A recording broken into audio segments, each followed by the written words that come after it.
la idea es que pueden ver ahí, ¿no? Yo no puedo entrar. Sí. ¿Se ve? Ya. Sí, sí Ok. se ve.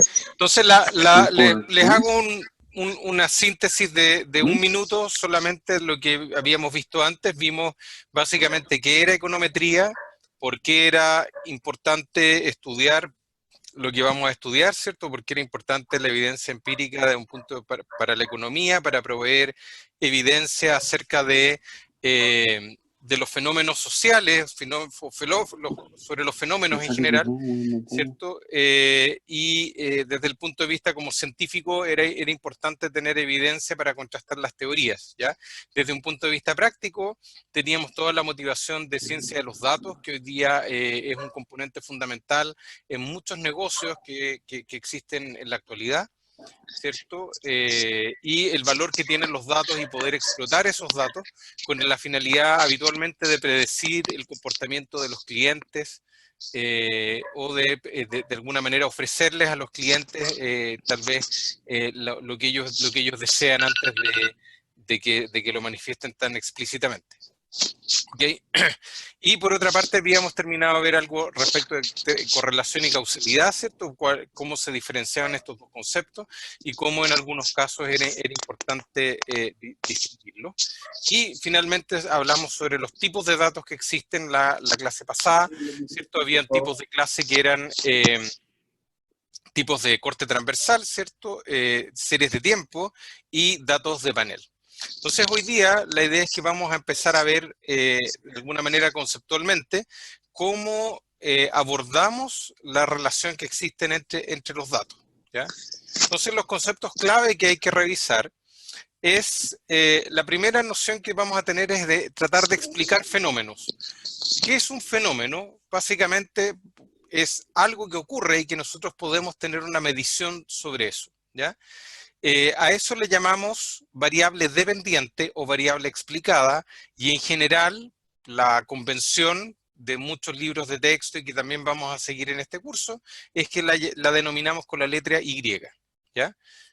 Esta variable Y es explicada en función de otra variable, ¿ya? Que es la variable independiente o explicativa, a la cual normalmente vamos a llamar X, ¿ya? Entonces, de alguna manera, la lógica de este proceso es que cambios en X generan cambios en Y, ¿ok? De alguna manera, X, dicho de otra manera, la idea que está implícita en esto es que X causa a Y, ¿ok? Entonces, un fenómeno, por ejemplo, un fenómeno es explicar el salario que gana un individuo Y, ¿ya? Un candidato a explicar este fenómeno, por qué las personas, obviamente Y cambia, ¿cierto? Hay personas que tienen salarios más altos, otras más bajos. Una razón por la cual cambia el salario es, por ejemplo, por los años de educación alcanzados de las personas, ¿ya? Entonces, una persona con educación más alta normalmente tiende a tener eh, un salario más alto. Entonces, eso sería una explicación posible. No digo que sea la única explicación, ya vamos a avanzar hacia eso, cómo podemos tener modelos en que existen múltiples explicaciones compitiendo, ¿ya? Pero por ahora, ¿cierto? Vamos a tener una única causa, ¿cierto? Detrás de este fenómeno que es que es el salario. ¿Ok? Otro fenómeno que podríamos tratar de explicar, por ejemplo, es el porcentaje de votos de un candidato por una determinada comuna, X. O sea, perdón, Y, ¿ya? Supongamos que estamos en un comité asesor de algún político, ¿cierto? Y le interesa saber a qué se debe el porcentaje de votos que obtiene en una determinada comuna, ¿ya? Nosotros podríamos, por ejemplo, un modelo muy simple sería decir, mire, señor cualquier sea el señor candidato, el porcentaje que usted obtiene en esta comuna depende del porcentaje de votos que obtuvo su partido político, ya por ejemplo, en las últimas elecciones. ¿Ok?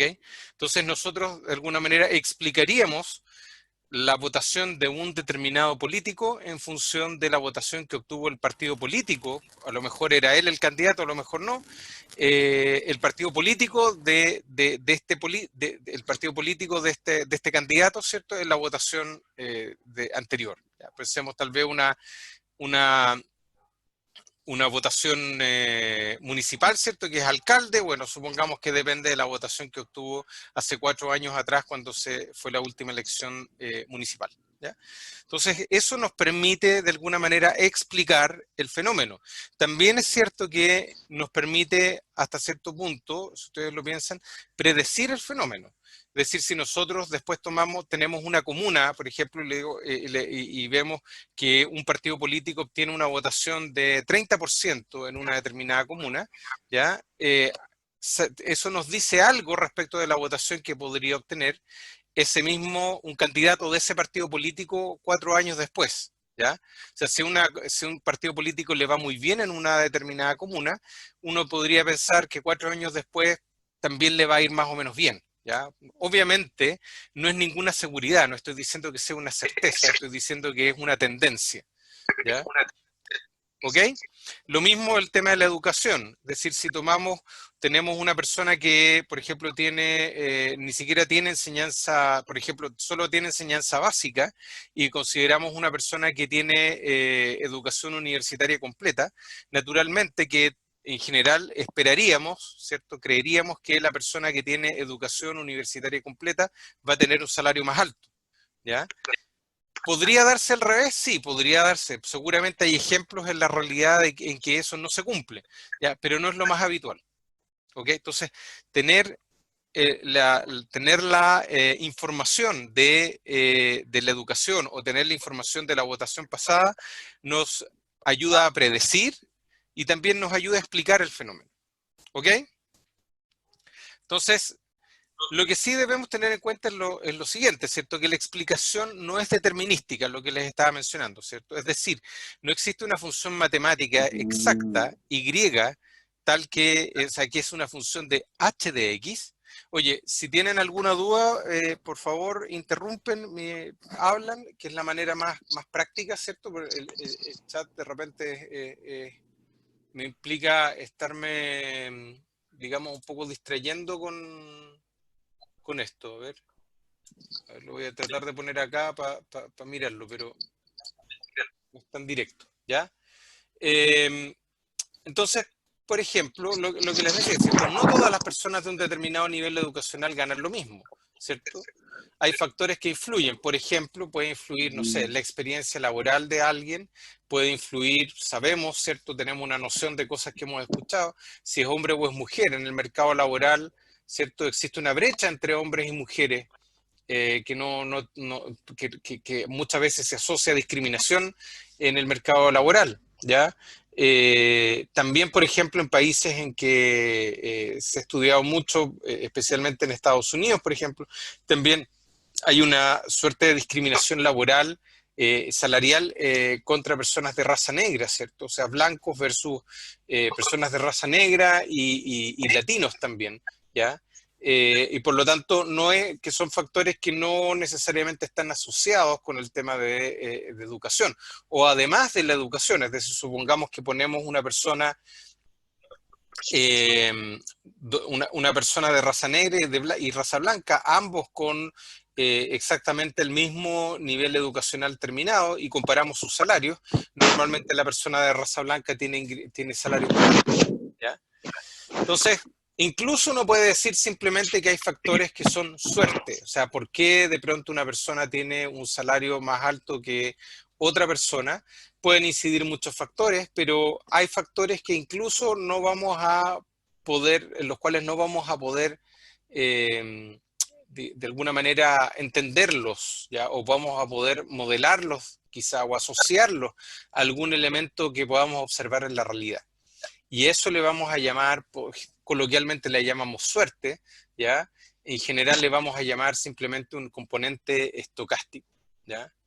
Entonces, también lo otro que recuerden, ¿cierto? Que esto de modelar que un fenómeno depende de un conjunto de variables, ya obviamente es una abstracción y una simplificación de la realidad. Recuerden que eso lo habíamos conversado en algún minuto, ¿cierto? Que los modelos son abstracciones, simplificaciones de la realidad, en la cual ponemos los elementos más que pensamos que son más importantes para para explicar un determinado fenómeno. ¿Ya? No estamos diciendo que sean todos los elementos que explican un fenómeno, sino simplemente los más importantes, e incluso a veces solamente las cosas que podemos medir en la realidad. Ok, entonces, ya, entonces, ok, esto más o menos ya lo Profe, mencioné, ¿cierto? ¿Sí? ¿cómo era ese factor que usted decía que era suerte? Un factor suerte en el mercado laboral, por ejemplo, es que uno... No, pero el nombre técnico. Es un componente estocástico, ¿ya? Es un componente estocástico aleatorio, ¿ya?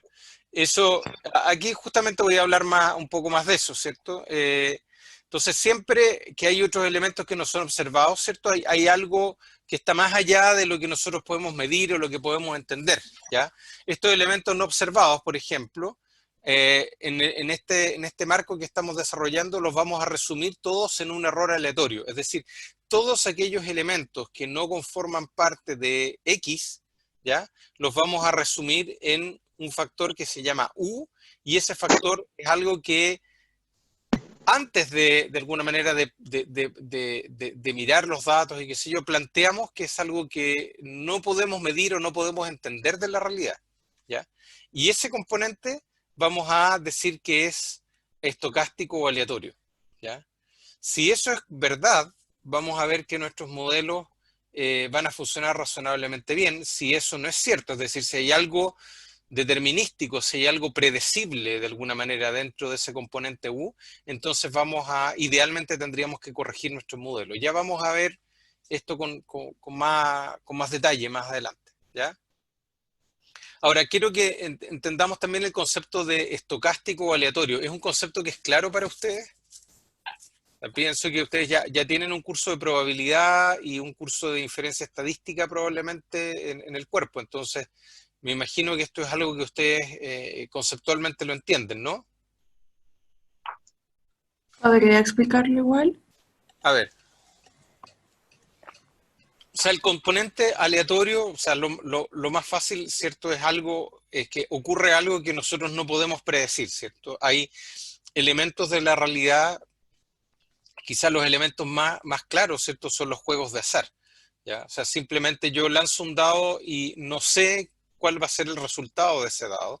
Normalmente cuando nosotros desconocemos ese resultado de algo que puede ocurrir, si bien es cierto, sabemos que es desconocido, en muchos casos, o en algunos casos al menos, podemos asignarle una probabilidad a la ocurrencia de cada uno de los posibles resultados, ¿ya? Es decir, yo lanzo un dado, y si el dado es un dado que no tiene ningún truco, digamos, no, es un dado limpio, por así decirlo, el, la, la probabilidad de observar cada uno de los resultados es 1 dividido en 6, ¿cierto? Es un sexto, ¿ya? O lanzar una moneda al aire es 1 partido, es un medio, ¿cierto? 1 de cada 2 veces. Ahora, yo no sé si va a salir cara o sello, pero lo que sí sé es que si yo repito el experimento muchas veces, en promedio la mitad de las veces, no sé, repito el experimento 1000 veces, por ejemplo, aproximadamente 500 veces va a salir cara y 500 veces va a salir sello, ¿ya? Entonces esa es la idea de los componentes estocásticos aleatorios. No sabemos cuál es el resultado, aunque sabemos la distribución de esos resultados, ¿ya? Es decir, sabemos la probabilidad de ocurrencia de los eventos, aunque no sepamos exactamente qué evento va a ocurrir cada vez, ¿ya? O sea, eso es lo que básicamente ustedes tienen que haber trabajado con distribuciones de probabilidad en cursos de estadística o de inferencia, ¿ya? Y ese componente lo vamos a utilizar mucho nosotros acá, ¿ya? Básicamente vamos a decir que los componentes no observados de un fenómeno, ¿ya? Van a seguir, van a tener una distribución de probabilidad. No sabemos exactamente quién le va a tocar la buena suerte o la mala suerte, pero sí vamos a ser capaces de de observar la distribución o que existe una distribución de esta buena o mala suerte. Ok, entonces definiciones clave. Necesitamos repasar algo que ustedes tienen que haber visto antes, que son densidades conjuntas, marginales y condicionales de variables aleatorias, ¿ya? Es decir, ¿qué es una densidad conjunta? Imagínense que ustedes tienen una distribución de probabilidades de Y y de X, y la pregunta es, ¿cuál es la probabilidad particular? Supongamos que Y, por dar un ejemplo discreto, ¿cierto? Normalmente en este curso vamos a trabajar ejemplos más bien con distribuciones continuas, ¿ya? Pero pensemos en un ejemplo discreto primero. Supongamos que hay dos experimentos, dos resultados posibles. Uno, Y, por ejemplo, es un dado, el resultado de un dado, y X es el resultado de una moneda. Entonces la pregunta es, bueno, ¿cuál es la probabilidad de observar simultáneamente, ¿cierto? Que Y, es decir, el dado, da resultado 1 y que la moneda es cara, ¿ya? O cuál es el resultado de la probabilidad de que digamos, el dado es 4, ¿cierto? Y la moneda es sello, ¿ya? Esa es una función de probabilidad conjunta, es decir, observamos los resultados de dos experimentos, o podría ser de más, ¿cierto? Esto no está limitado por las dimensiones, pero por lo menos para esta primera aproximación vamos a pensar en dos, ¿ya? Dos variables aleatorias, y la probabilidad conjunta de que ocurran, de que una variable tome un valor y otra variable tome otro valor simultáneamente. Esa es la probabilidad conjunta. Después tenemos la probabilidad marginal. La probabilidad marginal sería básicamente la probabilidad asociada a, por ejemplo, solamente al dado, ¿ya? Para todos los casos de cara y sello, ¿ya? Y ahora, como estos dos eventos son independientes, ¿ya? O sea, si, por ejemplo, el resultado, y intuitivamente uno lo ve, ¿cierto? Entonces uno lanza el dado y lanza la moneda, si las dos cosas no chocan entre sí, por ejemplo, ¿ya? Obviamente los resultados son independientes entre sí, o sea, no me afecta en nada que salga cara o sello para el resultado del dado, ¿ya? Entonces, en ese caso, la distribución marginal no es nada, es simplemente la distribución unidimensional del dado y la distribución unidimensional del sello, nada más, ¿ya? Y las distribuciones condicionales, ¿cierto? Que ahí estaríamos hablando de, supongamos, dado que, por ejemplo, que la moneda nos dio el resultado cara, ¿ya? ¿Cuál es la probabilidad de que el dado nos salga un 4, por ejemplo? ¿Ya? Evidentemente, si es que el cara y sello, o sea, si la moneda y el dado no se afectan mutuamente, que es lo que pensamos inicialmente, la distribución condicional va a ser lo mismo que la distribución marginal, ¿ya? Porque el hecho de que salga cara o sello no me altera la distribución de probabilidades que tiene la obtención de determinados valores de los dados, ¿ya? Entonces, en el caso de variables continuas, ¿ya? En lugar de resultados discretos como que el dado salga 4 o que el sello sea cara, etcétera, lo que vamos a mirar son rangos, ¿verdad? Es decir, ¿cuál es la probabilidad de que alguien tenga un salario, por ejemplo, entre 300 y 310.000 pesos, ¿ya? No tiene sentido plantearse cuál es la probabilidad de que alguien tenga exactamente un salario de 300.125 pesos, ¿ya? Esa probabilidad, en la definición matemática rigurosa, va a ser 0, ¿ya? Porque es una variable continua. Entonces lo que nos va a interesar en las variables continuas es realmente los intervalos. Tener, por ejemplo, un intervalo entre 300 y 310, o un intervalo, no sé, entre 700 y 720. Da lo mismo el intervalo, ya que nosotros podamos definir. Eso tiene una cierta probabilidad, ¿ya? Y al mismo tiempo podemos tener una probabilidad de una función de distribución, por ejemplo, de los años de educación, ¿ya? En ese caso, fíjense que la distribución marginal es distinta, porque años de educación y salario de las personas no son independientes entre sí, ¿verdad? Si yo elevo los años de educación de una persona, el valor que nosotros esperaríamos ver del salario debería aumentar, ¿ya? Por lo tanto, si yo les digo, dado que una persona tiene, por ejemplo, 12 años de educación, supongamos que es una persona que terminó enseñanza media, ¿ya? ¿Cuál es veamos cuál es la distribución de probabilidades de salarios que observamos dado que la persona tiene enseñanza media, es decir, para personas que tienen enseñanza media. Esa distribución de salarios, ustedes se imaginan que es diferente para personas que tienen educación universitaria completa, por ejemplo. ¿Ya? Son distribuciones diferentes, se verían en un gráfico, ¿cierto? Como una distribución, supongamos la distribución de salarios de personas con educación media completa, se vería una distribución más a la izquierda, ¿cierto? Y la distribución de salarios de personas con educación universitaria completa se vería más a la derecha, ¿ya? Y por lo tanto, evidentemente no sería la misma distribución, ¿ya? Entonces, aquí más abajo, vemos la definición de la distribución marginal. Si nosotros tenemos la función de distribución conjunta que llamamos f de x e y, ¿ya? Podemos calcular la marginal de y, básicamente integrando respecto de x, la función conjunta. ¿Qué significa integrar? ¿Ya? O sea, matemáticamente yo sé que tienen que haber visto en algún curso de cálculo la definición de lo que es una integral, ¿ya? Pero aquí, ¿qué es lo que hacemos cuando integramos? Lo que hacemos es promediar, ¿cierto?, los valores de y para todos los valores de x. Eso es, ¿ya?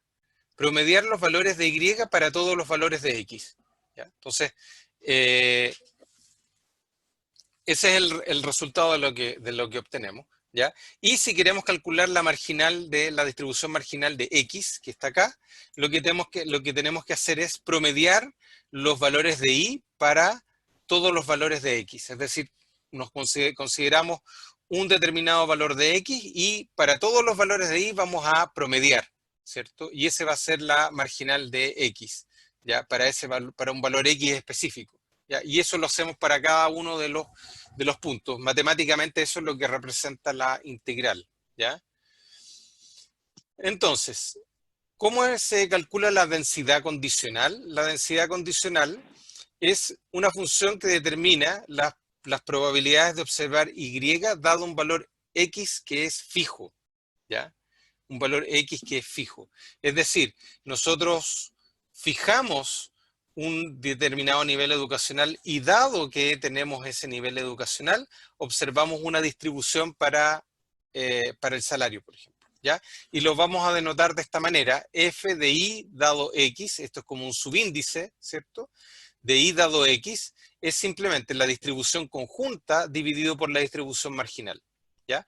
Y f de x dado y, ¿ya? Lo denotamos así, es la misma distribución conjunta, pero dividido por la marginal de y. ¿Ok? Y entonces, otro concepto, estos conceptos ustedes los tienen que haber visto en cursos anteriores, por lo tanto yo no pretendo, digamos, dedicar tanto tiempo en revisar estos conceptos y les pido a ustedes que los revisen y que digamos, repasen estos conceptos, ¿ya? También está el concepto de expectativa o esperanza, ¿cierto? El concepto se entiende más coloquialmente, es simplemente un promedio, ¿ya? ¿Un promedio de qué? Un promedio de una determinada variable, ¿ya?, ponderada por la probabilidad de realización de cada uno de los posibles resultados de esa variable, ¿ya? Eso es lo que nos dice la integral, ¿ya? Recuerden que la integral finalmente es una suma, ¿ya? Una integral finalmente es como una sumatoria de cosas, ¿ya? Donde está, por ejemplo, supongamos que queremos calcular la esperanza el salario promedio en la economía, ¿ya? La economía chilena, por ejemplo, para un año determinado. Y aquí vamos a tener y, cada uno de los y es cada uno de los posibles salarios que observamos. Y f de y de y es la probabilidad, o es, digamos, es la densidad, es la altura de la distribución, pero digamos más coloquialmente sería la probabilidad de que observemos en la población un determinado salario de esa magnitud, ¿ya? Por ejemplo, si pensamos en un salario de 400.000 pesos, es un salario bastante frecuente en la economía chilena, por lo tanto, aquí vamos a tener Y 400.000, ¿cierto? Y la densidad de esos 400.000 va a ser un número relativamente alto, ¿ya? Recuerden que todas las densidades, como es una función de probabilidad, todo el área bajo la curva de la función de densidad tiene valor 1, por lo tanto, f de i podría no ser un valor demasiado alto, ¿ya? ¿Ok? Y, por ejemplo, pensemos un salario, no sé, de 3 millones de pesos, ¿ya? 3 millones de pesos acá sería Y 3 millones de pesos, y f de i va a ser un número mucho más bajo, ¿ya? Porque hay muchas menos personas en Chile que ganan 3 millones de pesos, comparado con las personas que ganan 400.000 pesos. ¿Ya?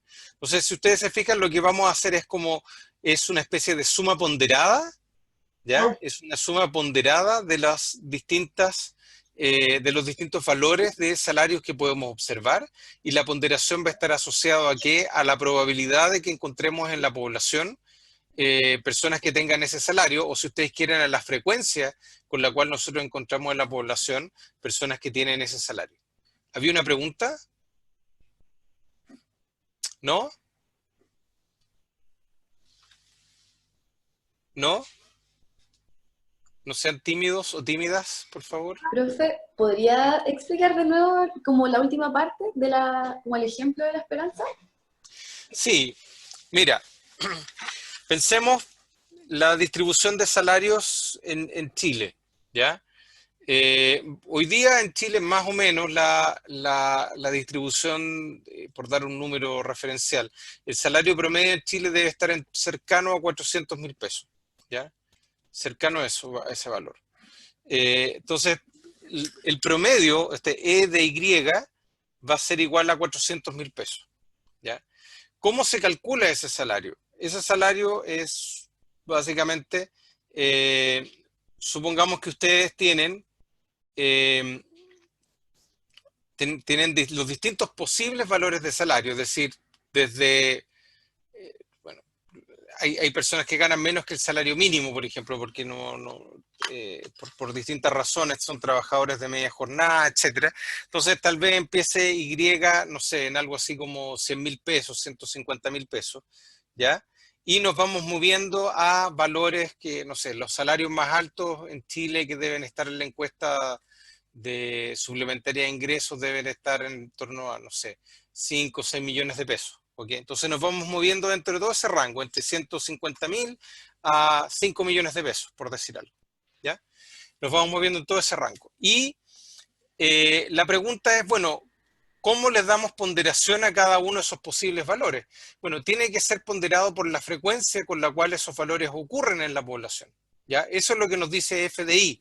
¿Ya? La frecuencia o la probabilidad con la cual podemos encontrar esos valores en la población. ¿Ya? Entonces, un salario, les daba el ejemplo de un salario de 400.000 pesos, que es cercano al promedio, ¿ya?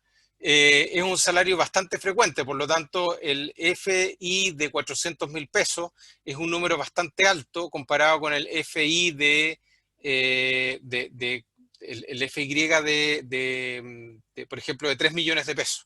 ¿Ya? Entonces, esta suma ponderada nos va a entregar un promedio, o nos va a entregar un valor de 400.000 pesos, considerando que valores como 300, 400, 500, 600.000 pesos son valores que van a tener relativamente alta frecuencia, ¿ya? Y valores, por ejemplo, de arriba de 2 millones de pesos tienen una frecuencia mucho más baja. ¿Ok? Entonces, es simplemente una suma ponderada, ¿ya? Una suma ponderada. ¿Cómo se parece eso como con la idea más intuitiva de calcular, tal vez más intuitiva, de tomar todos los valores, ¿ya? Tomar todos los valores supongamos que tenemos datos de una encuesta de salarios que tenemos 100.000 datos, ¿ya? 100.000 encuestas disponibles. Otra posibilidad que ustedes pensarían razonable, ¿ya? A nivel muestral, ojo que esto no es una muestra, aquí estamos mirando la población, y lo que nosotros observamos en las encuestas son muestras de esa población, ¿ya?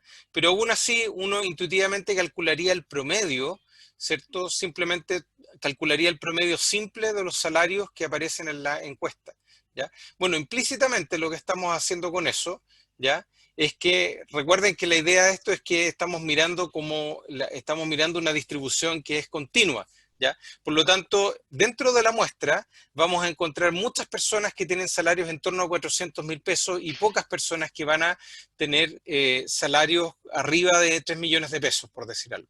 Entonces, las personas que tienen en torno a 400.000 pesos van a recibir una alta ponderación. ¿Por qué? Porque son muchos. ¿Ya? Estamos metiendo muchos 400.000 pesos dentro de la lista, dentro de la suma que estamos haciendo, y después al calcular el promedio, las personas que tienen 400.000 pesos o aproximadamente eso van a tener una alta ponderación, una alta incidencia en el promedio final, ¿ya? Y las personas que tienen 300.000 pesos van a tener bastante menos porque son pocas en la población. ¿Ok? Ya. Sí, profesor. Gracias. Ok.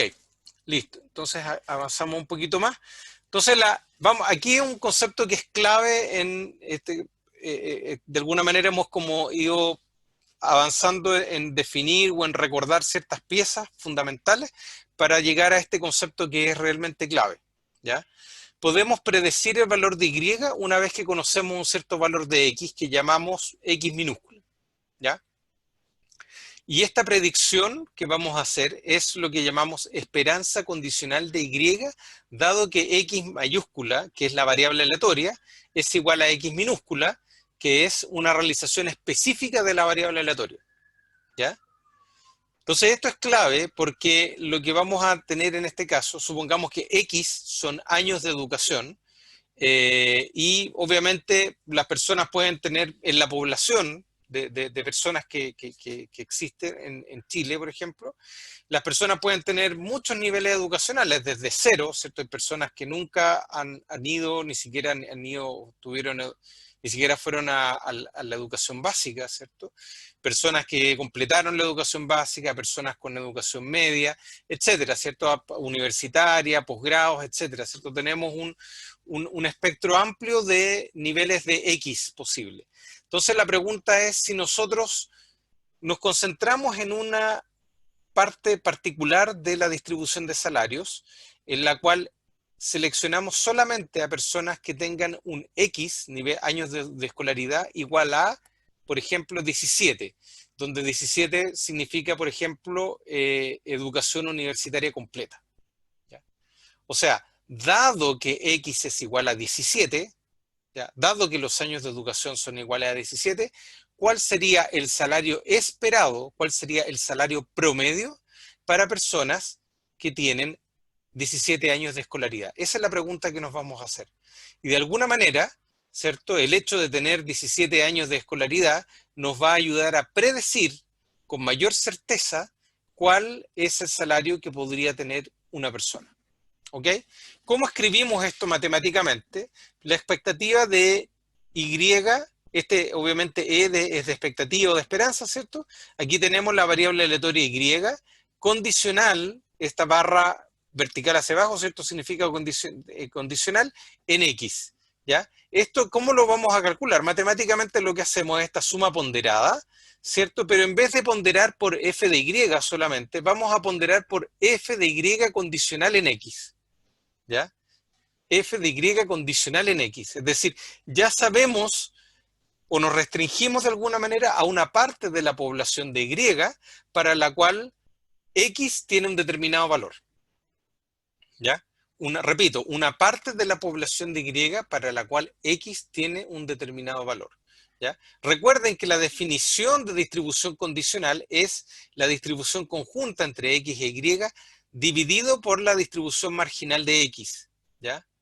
Lo que es importante entender también acá es que cuando ustedes calculan una integral, ¿ya? Y estamos integrando todo esto con respecto a Y, ¿ya? La expectativa condicional de X se transforma en una función de X, ¿ya? Y desaparece. ¿Por qué? Porque estamos promediando a través de Y, ¿ok? Estamos promediando los salarios para un determinado nivel educacional. Ahora, si hacemos eso para cada nivel educacional, vamos a tener un promedio de salarios para cada nivel educacional y por lo tanto el salario esperado por nivel educacional va a ser una función del nivel educacional. Ya no una función de los salarios, porque estamos dando un promedio de los salarios, no puede ser una función de un salario en particular. Es un promedio de salarios para un nivel educacional particular. ¿Ya? ¿Ok? Entonces eso es fundamental. Esta noción de expectativa condicional es clave para todo lo que viene. ¿Ya? Necesitamos básicamente conocer un aspecto de la realidad o fijarnos en una determinada realización de X, ya de los años de escolaridad, por ejemplo, nos va a permitir, nos va a entregar alguna información que nos va a permitir tener una mejor predicción de Y, ¿ya? En este caso los salarios, ¿ya?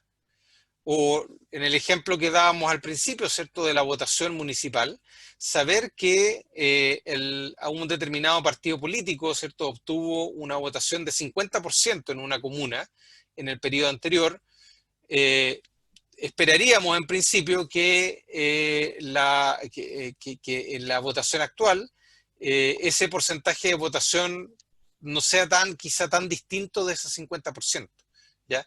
Pensemos al revés, ¿qué pasa si un partido político obtuvo, no sé, casi 0% de votación en una elección anterior?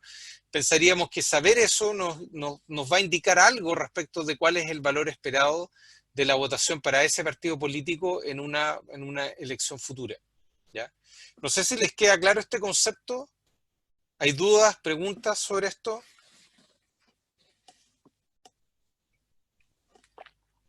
De a uno, por favor. ¿No? ¿Alguien está hablando? ¿Alguien habló o fue un ruido ambiente? No sé, por favor no sean tímidos, porque estamos... No, profe. Ya. Parece que Sofía es la única que tiene micrófono por lo visto. Bueno. Todo bien, todo bien. Ok, todo bien, ya. Todo bien. Perfecto, entonces seguimos avanzando un poquito más. ¿Ya? Aquí hay un ejemplo, bueno, estos ejemplos los mencioné, ¿cierto? Saber que X es igual a un X particular nos ayuda a predecir predecir mejor un fenómeno. Este es el ejemplo de la educación universitaria. ¿Ya? Un ejemplo 2, ¿ya? Que todos saben, por ejemplo, que en una comuna como Las Condes normalmente, ¿cierto?, los partidos políticos de centro derecha obtienen una votación mucho más alta que los partidos políticos de izquierda, ¿ya? Cambio, por ejemplo, supongamos que condicionamos obviamente cada partido político hay una distribución de probabilidades de los votos que puede obtener en Las Condes, ¿ya? Pensemos que si yo les entrego una información y les digo, miren, el partido político del cual estamos hablando es el PC, el Partido Comunista, ¿ya? Evidentemente eso inmediatamente nos dice, intuitivamente diríamos, bueno, la probabilidad de que el PC tenga una votación, no sé, de 50% en Las Condes es bajísima, ¿cierto? Es altamente improbable que obtenga una alta votación, ¿ya? En cambio, si, no sé, tomamos un partido de centro derecha, ¿cierto? La probabilidad de que obtenga una alta votación es mucho más alta. Por lo tanto, conocer, ¿cierto?, algo de X, en el fondo sabemos que el partido político influye en la votación digamos, la identidad del partido político influye en la votación que obtienen los determinados candidatos, ¿ya? Esa información es útil para pronosticar cómo le va a ir al candidato, ¿ya? Entonces, evidentemente eso es importante, ¿ya? Entonces, esto también es clave, ¿cierto? Que el comportamiento de Y, por ejemplo, los salarios o la votación de un candidato, tiene una parte predecible dado X. Es decir, dado que nosotros observamos X, hay una parte del comportamiento de Y que es predecible. ¿Qué es la expectativa de Y condicional en X? Esa es la parte del comportamiento de Y que podemos predecir. Pero también hay una parte que es impredecible, que es U, ¿ya? Es decir, nosotros, si ustedes dicen, por ejemplo, concentrémonos en personas que tienen 17 años de escolaridad, ¿cierto? Que tienen educación universitaria completa, hay una alta dispersión de salarios. O sea, hay salarios muy diferentes para personas que tienen 17 años de educación, ¿ya?